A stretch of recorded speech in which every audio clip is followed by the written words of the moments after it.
Well, Brian Williams has decided to step aside, he says, from his NBC Nightly News chair for the next several days, is the way he's saying it. He's not giving a time horizon on that. But this is something that comes less than 3 days after questions were first raised, and he first apologized about his accounting of an Iraq war mission in 2003. He said at one point 8 days ago on his nightly news broadcast that the helicopter he was in was struck by an RPG, a rocket-propelled grenade, in Iraq, that it was forced out of the sky.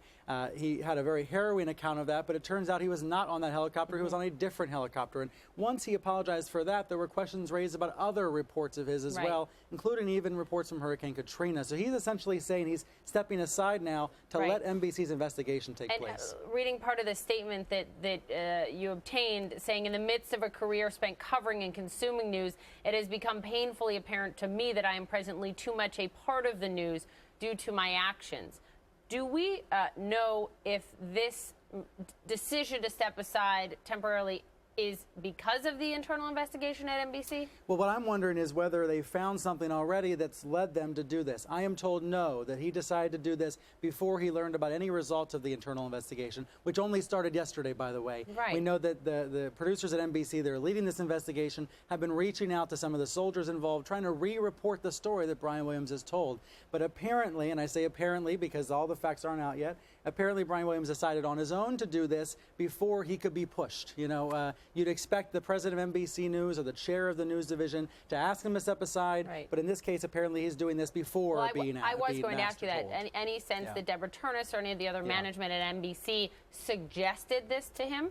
Obviously, that's going to be the thought people will immediately come away with. I was hearing rumors about a suspension about an hour ago, but instead it's being very, very clear in this statement that he is deciding to, quote, take myself off of my daily broadcast for the next several days. He says Lester Holt, who is the main weekend nightly news anchor, will be filling in. And then the statement ends with the following. It says, upon my return, I will continue my career-long effort to be worthy of the trust of those who place their trust in us. So already in this statement, he's saying, I will be back, and I will regain your trust.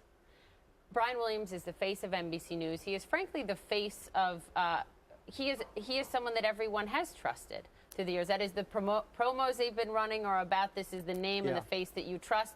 How, NBC has to make the calculation, right, about whether keeping him in that chair hurts the overall brand long term. What is your assessment on that?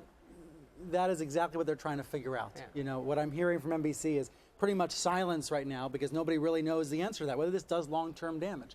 It'll be measured through the ratings over time, and there's something called Q-scores, which measures the audience's appeal and popularity of the people that they're watching.